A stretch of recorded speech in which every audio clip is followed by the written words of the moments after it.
Curia that gold's climbed 80% since we last talked. Bitcoin's down 25%.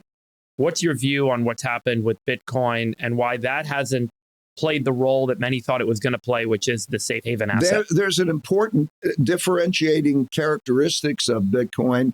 And then there's also, like who owns it and why they bought and sell.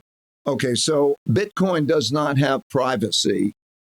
Any transactions can be monitored and then indirectly perhaps controlled.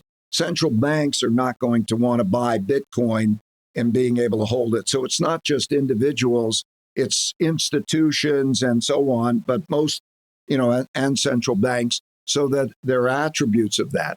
There has been some question or thoughts of the development of, new technologies like quantum computing and so on. Can there be issues regarding that?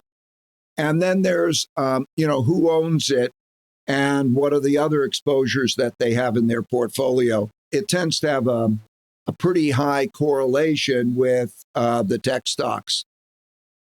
So from an ownership, just the supply demand is affected by if somebody gets squeezed in one thing, they sell something that whatever else they have. And it's a relatively small market. That's a relatively controllable market. I think a lot of attention has been given to Bitcoin, but as a money, it's small in relationship